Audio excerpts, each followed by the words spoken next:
तब्बल 6व्या प्रयत्नानंतर UPSC सारखी मोठी टफ एक्झाम आपल्या कॉलनीतील म्हणजे बटुकेश्वर कॉलनीतील अभिषेक मगदूम यांनी पास केले. त्याबद्दल मी त्यांच्याशी आज चर्चा करणार आहे. नमस्कार नमस्कार. तुम्ही हे कितवा प्रयत्नात पास झाला? हा माझा 6वा अटेम्प्ट होता. 6वा अटेम्प्ट होता आणि दुसरा अटेम्प्ट होता. तर याच्या पहिले मी 2 वेळा 21 आणि 23ला प्रिलिम्स आणि मेन्स पास झालेलो आणि फायनल रिझल्ट झालेला ह्यावेळी झाला. तुम्ही कशा पद्धतीने अभ्यास केला? अभ्यास तर आय थिंक सिमिलरच असतं. बेसिक आपले जे सोर्सेस असतात स्टँडर्ड सोर्सेस त्याला रिवाईज करायचं असतं. त्याच्या व्यतिरिक्त टेस्ट सिरीज प्रॅक्टिस ही बेसिक स्ट्रॅटेजी असते आणि कन्सिस्टन्सी आणि रुटीन हा मेजर फॅक्टर असतो पास होण्याचा. तरी दिवसातून किती तास अभ्यास करायचा तुम्ही? असं एक पर्टिक्युलर आज नाही आहे. म्हणजे माझा गोल असायचा की टार्गेट्स असायचे वीकली. ते टार्गेट जर लवकर अचीव झाले तर मी ब्रेक यायचो. बट ऑन ॲव्हरेज 7-8 आवर्स असायचं. बट कन्सिस्टन्सी मॅटर करतं. महिनाभर 18 तास अभ्यास करून काय होत नाही बिकॉज माझी जर्नी फार मोठी होती. तर 7-8 आवर्स आय थिंक भरपूर झाला. तरी 6वा अटेम्प्ट म्हणजे तरी साधारण किती वर्ष लागले? मला झाले 7 वर्ष झाले. त्यानंतर म्हणजे 6 अटेम्प्टमध्ये मी मध्ये अटेम्प्ट स्किप केलेला. हां. तुमचं हे शिंगणा म्हणजे बटुकेश्वर कॉलनी इथं तुम्ही मागच्या वेळेस किती वर्ष आला होता? मी मागच्या 23चा जेव्हा फायनल रिझल्ट फेल झालेलो तेव्हा आलेलो. त्याच्यानंतर मी आता आलो आहे पास झाल्यानंतर 2 वर्ष पहिले आलेलो. म्हणजे तुम्ही तुमचे घरगुती कार्यक्रम सगळे रद्द केले होते, आला नव्हता? हां, थोडं सोडावं लागतं, सॅक्रिफाईस करावं लागतं. पण घरच्यांना माहिती होतं काय करतोय कशासाठी करतोय म्हणून त्यांचा सपोर्ट होता. आजच्या पिढीला तुम्ही काय सांगाल? म्हणजे काय यश कसं मिळालं तुम्हाला सांगा?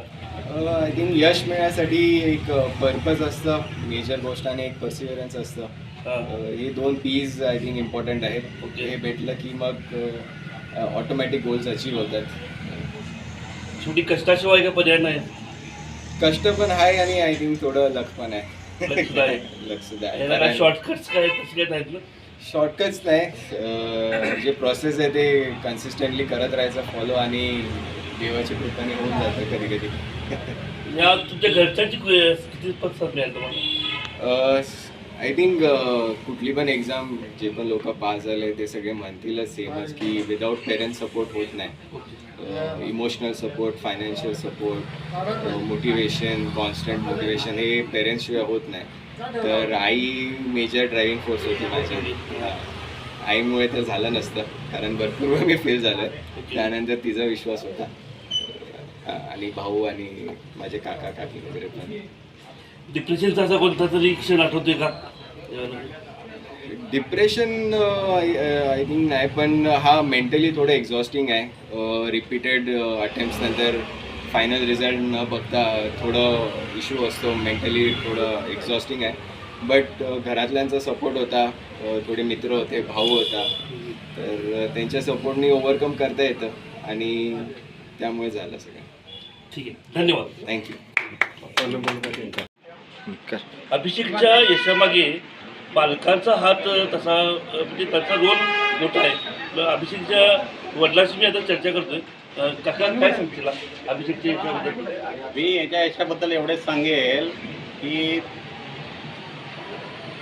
त्याच्या आईने हे स्वप्न बघितलं होतं आणि ते मुलाला सांगितलं तिने. तर ग्रॅज्युएशन पूर्ण केल्यानंतर तिने सांगितलं तू UPSC कर. त्याच्या आईच्या स्वप्नाखातर त्यांनी त्यामध्ये उडी मारली आणि तिचं स्वप्न करून तिला जे वचन दिलं होतं ते त्यांनी पूर्ण केलं. एवढं बोलेल. आणि याच्या पाठीमागे जरी वडील म्हणून मी असतो तरी सगळ्यात मोठा हात त्याच्या आईचा आहे. तरी तुम्ही एवढा सपोर्ट केला म्हणून तर अभिषेकने यश मिळवलंय. नाही, हे जे यश आहे हे त्याचंच स्वतःचं आहे. प्रत्येक आई बापाचं कर्तव्यच आहे आपल्या मुलांच्या पाठीशी राहणे. आणि त्याने जिद्द पकडली आणि त्याचा जो त्या पाठीमागची जी भावना होती त्याला आम्ही पाठिंबा दिला. आणि त्याने 7 वर्ष खूप मेहनत घेतली माझ्या मुलाने त्यासाठी. त्याबद्दल मला त्याचा पूर्ण अभिमान आहे. एक वडील म्हणून जसा मुलाला अभिमान असतो आणि वडिलांना कधी पण आपल्या मुलाचं यश बघणं तेवढंच आनंदाचं वाटते. तो क्षण त्यांनी आम्हाला मिळून दिला पुत्र व्हावा ऐसा ज्याचा तिथे लोक की देतात. आणि मग आजकाल तुम्ही संदेश काय देऊ पालकांना? नाही, पालकांनी फक्त मुलांचं जे जिकडे कल आहे हा. म्हणजे आपले विचार त्यांच्यावर थोपवू नये. म्हणजे तू डॉक्टरच हो किंवा तू हेच हो हे नाही, मुलाचा कल जिकडे असेल त्यासाठी त्याला पूर्ण पाठिंबा देऊन त्याला पूर्ण वेळ द्यावा. मुलं तो धन्यवाद. अभिषेकच्या यशामागे त्यांची आई आहे ते सांगितलं. त्या अभिषेकची आई आहे एक मिनिट काकी बोला. काय अभिषेकने सांगितलं की त्याच्या यशामागे तुमचंच आहे कारण? हा, नाही असू दे बोला. असू दे. निशब्द झालेले आहेत नाही बोलत आहेत. तरी पण अभिषेकनं सांगितलं की या संपूर्ण यशामागे तुम्हीच आहात. त्याचे स्वतःचे कष्ट असले ते स्वतःचे कष्ट आहे. पण माझी खूप इच्छा होती की अभिषेक आहे काहीतरी व्हावं. आईच्या इच्छेवर काहीतरी झालेलं त्याने आहे. माझं स्वप्न पूर्ण केलं. नाही इतर पालकांना काय संदेश द्यायला ते नको बाई एवढं. नाही कॅमेऱ्यासमोर जर बोलत नाही तरी पण अभिषेकच्या यशांमध्ये त्यांच्या महत्त्वाचे आहेत की असलेच प्रत्येक पालकांनी लक्ष ठेवलं पाहिजे की प्रत्येक मुलाच्या यशामागे त्यांचे आई वडील असतात. ठीक आहे. कॅमेरामॅन महेश सागर.